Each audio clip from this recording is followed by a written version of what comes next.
جہاں تک سلیکٹڈ کی بات ہے، ہم نے تو پہلا دن ان کے خلاف اٹھ کے آواز اٹھائے ہیں، اور جب سلیکٹڈ کا ذکر ہوتا ہے تو آبویسلی آپ کا اور میرا اور پورا ملک اور قوم کے سامنے یہ بھی سوال اٹھتا ہے کہ سلیکٹڈ کون ہے.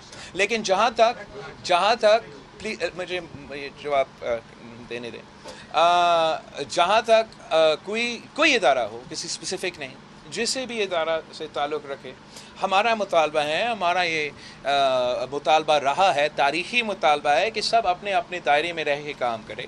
اور ہم سمجھتے ہیں یہ نہ صرف جمہوریت کا بحالی ہے، نہ صرف ملک اور قوم کا مفاد میں ہے، مگر ہر اس ادارہ کا فائدہ میں ہے کہ وہ اپنے آپ کو متنازع ہونے سے بچا سکتے ہیں. اور اگر یہ امپریشن دیا جا رہا ہے کہ نیوٹرلٹی کا دور آ چکا ہے، ہم امید رکھتے ہیں کہ یہ نیوٹرلٹی رہے گا. ہم سمجھتے ہیں کہ یہ عدم اعتماد اس نیوٹرلٹی کے سب سے بڑا امتحان ہوگا، اور جب تک ادارے اپنے ہی دائرے میں کام کرتے رہیں گے اتنا ہم ان کا تنقید نہیں کریں گے.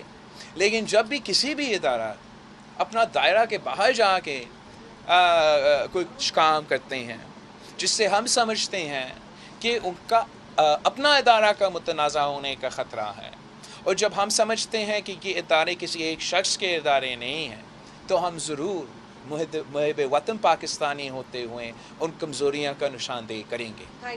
جہاں تک آپ کا یہ الزام ہے، اس کا ہم مزاحمت بھی کرتے ہیں، کنڈیم بھی کرتے ہیں.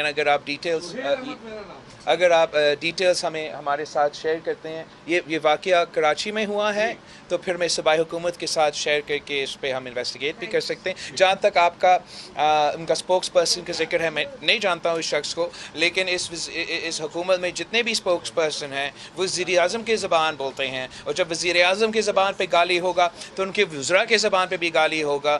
ہم یہ نہیں برداشت کرتے ہیں، اور ہم سمجھتے ہیں کہ جو طریقہ میڈیا کے ساتھ، آزاد میڈیا کے ساتھ اپنایا گیا ہے، انشاءاللہ تعالی اسی سلسلہ کے تھرو ہم اس کو ایڈریس کر سکتے ہیں.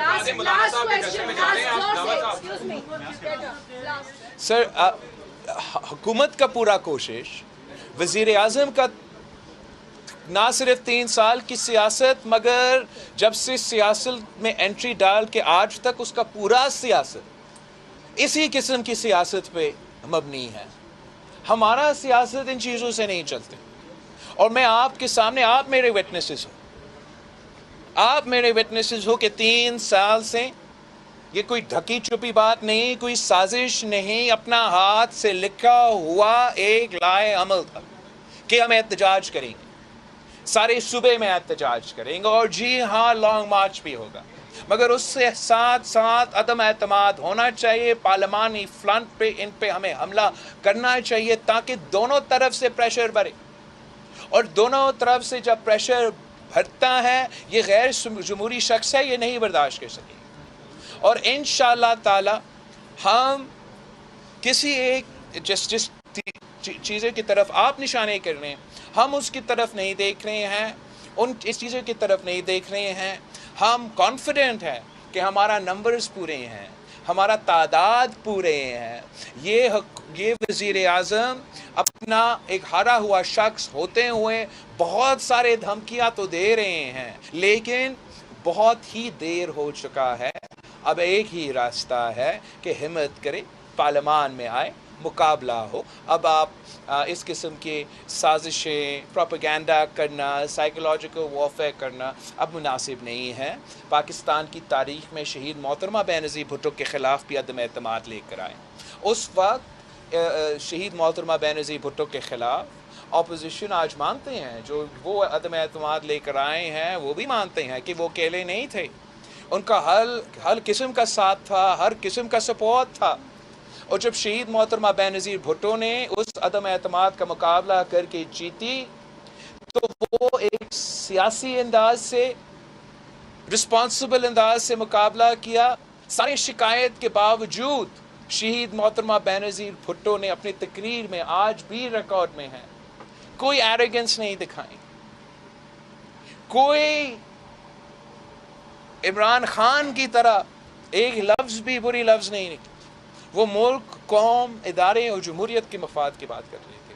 یہ شخص اپنا شکست نظر آتے ہوئے پاکستان کا ہر ادارہ کو متنازع بنانا چاہ رہا ہے، پاکستان کا پورا جمہوریت کو متنازع بنا رہا ہے، اور اس کا یہ زور ہے کہ اگر اس کو نہیں کھیلنے دیں گے تو یہ کسی کو نہیں کھیلنے دے گا۔ میں اور آپ انشاءاللہ تعالیٰ اس کو اس سازش میں کامیاب نہیں ہونے دیں گے۔ میں بگٹی صاحب کا بہت ہی شکر گزار ہوں، اینڈ آئی لک فارورڈ کہ آگے جا کے انشاءاللہ تعالیٰ ہم مل کے کوشش کریں گے کہ ہم ملک کو مسائل سے نکال سکتے ہیں۔ Thank you so much.